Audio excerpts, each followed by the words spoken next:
Okay, so you were looking at the frame being rolled in and being set up for all the wiring. This is going to be a chaparral. It is on a 12-inch I-beam frame. You can see there's no drop section to it. You can see the overhang up here. One thing I want to point out about the chaparral is how they designed this front nose piece to have the angle built into it.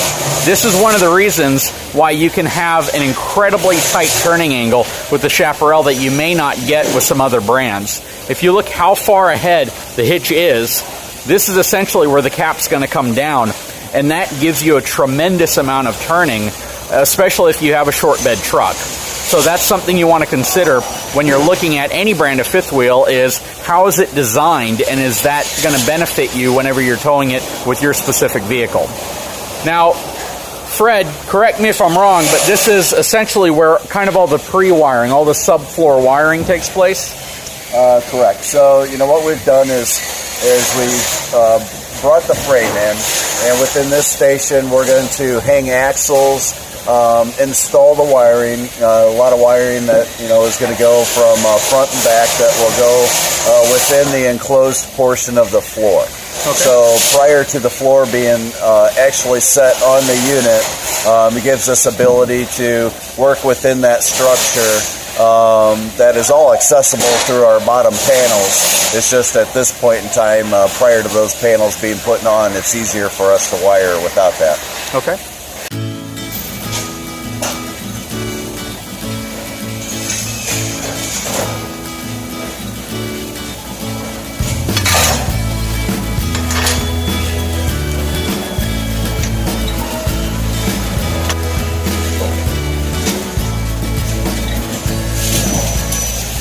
So once it completes its journey through this first station, it comes through here. This is where the holding tanks are put in, but you can also see they go a step above. So the bottom of it is enclosed, but they also use a radiant barrier across the bottom floor area. And this is going to provide more thermal protection against freezing. It's going to help your furnace heat a little bit better, and it's going to allow it to trap some of that warmer air in the bottom if you go to a colder climate. You can see a lot of the wiring that's taking place up through here.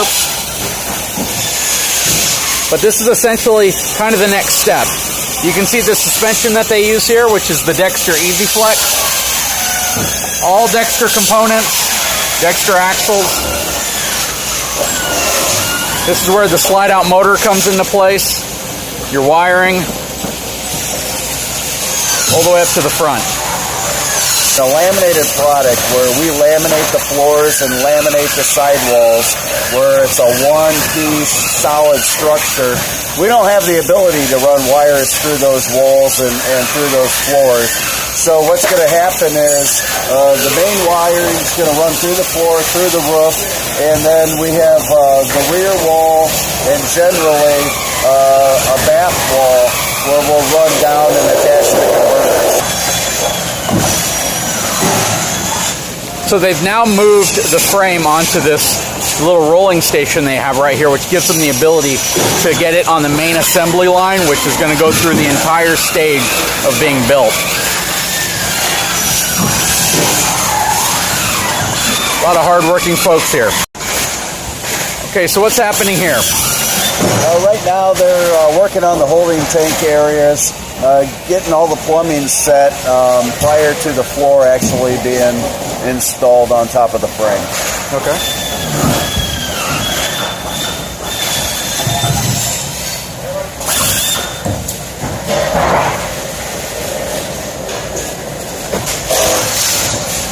So they've now placed the floor onto the frame assembly.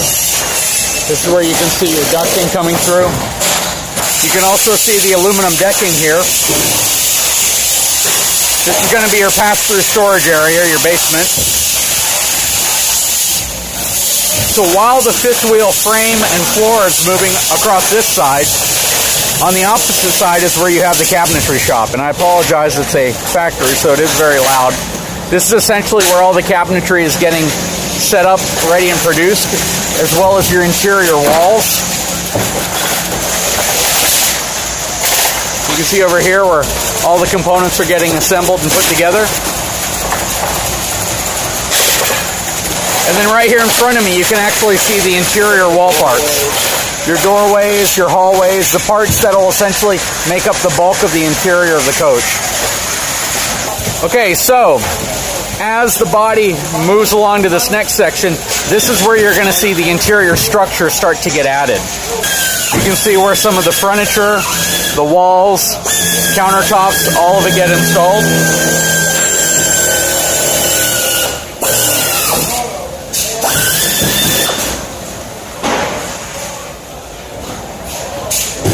You can also see their flooring system here, which is actually a very innovative flooring system. So they layer two pieces of wood along with the flooring on top of it and on the bottom. And this is a laminated floor system, correct? Yeah, all of the fifth wheel floors in this plant are laminated. It gives us the ability to build a one-piece floor that's as solid as our sidewall. You can see the aluminum framing there as well. A little bit more on the structure here.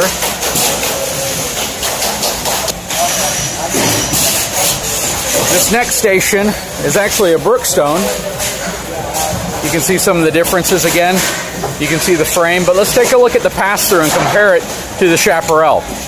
So this is going to be your chaparral pass-through with the straight frame, and this is going to be your Brookstone pass-through with the drop frame. You can see it gives you roughly 7 inches additional height, but more importantly, it's completely flat.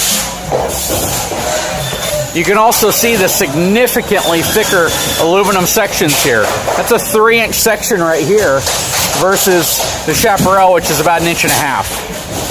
So much, much taller aluminum beam structure here in the Brookstone than on the chaparral. But you know what's also nice, though, is that this is actually a lot larger than some manufacturers use on their higher-end fifth wheels as well. You can even see the framing underneath.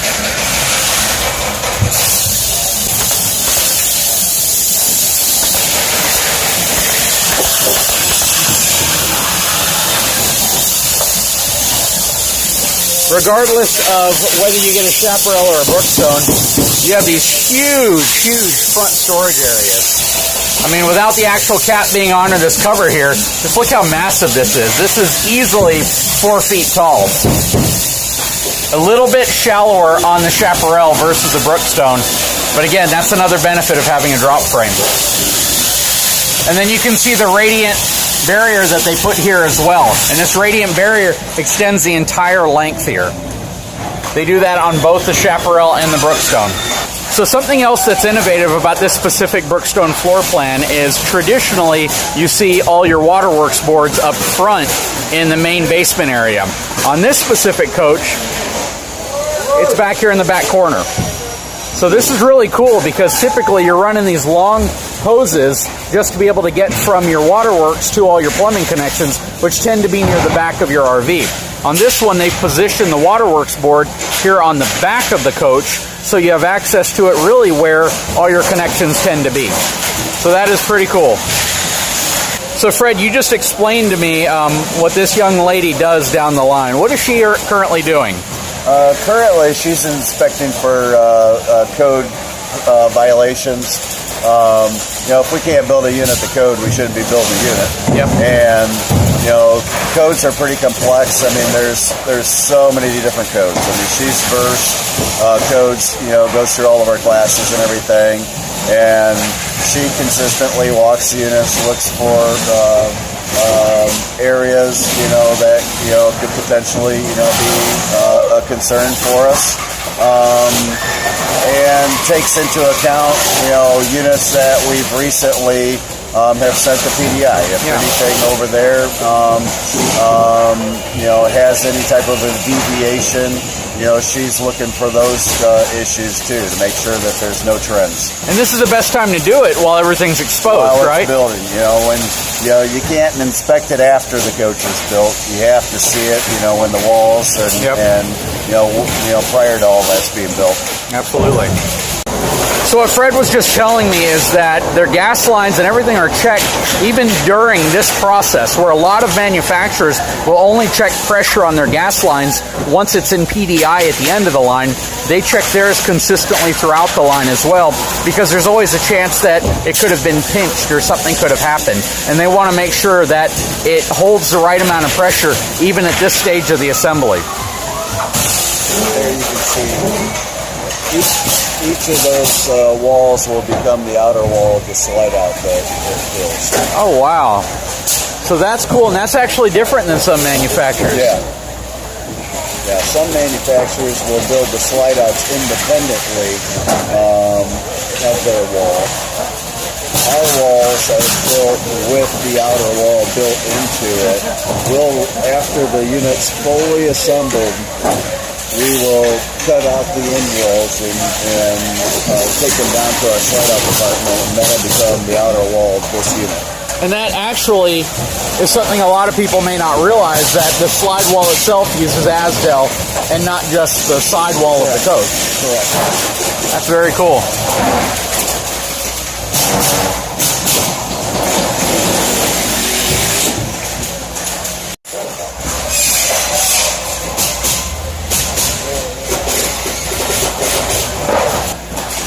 So this next station down the line, they've attached the sidewalls on both sides. You can see kind of how they route everything out of it. And if you take a closer look here, you can actually see the Asdel material with the fiberglass on top of it, where it's laminated to it. That is a very tight lamination too. It's actually hard to tell where the fiberglass stops and the Asdel begins. That's a very, very tight process. And I've heard that that's the benefit of Asdel, is just the fact that it laminates very well to the fiberglass. You're going to have a lot of consistency with it. It's a little bit different process than with what a lot of manufacturers do with Luon. But for us, with our hot melt, with our pinch rollers and everything else, it is going to adhere really tight. Yeah.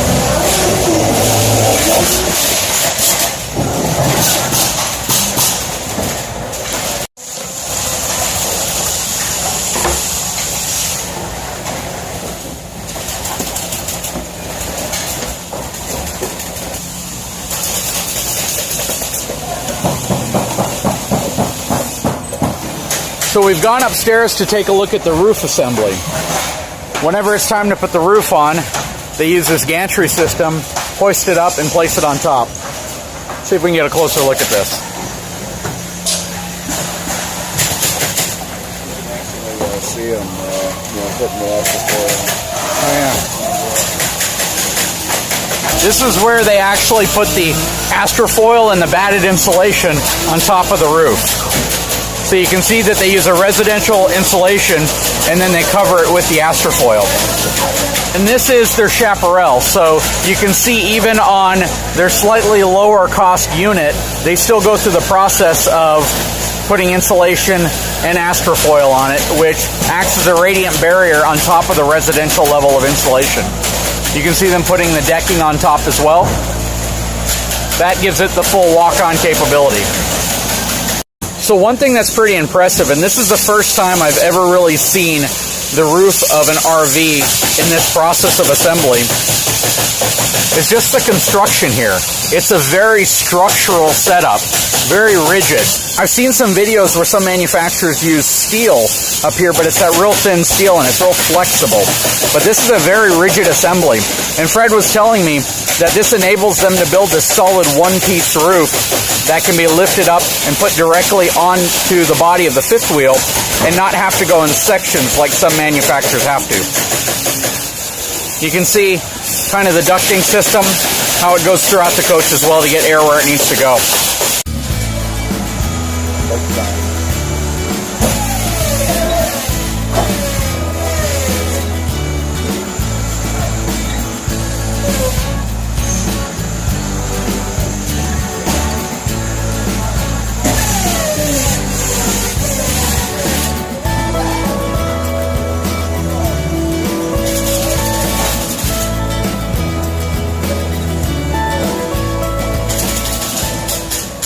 So directly under the platform we were just on, looking at the top of the ceiling or the roof, is the ceiling section down here.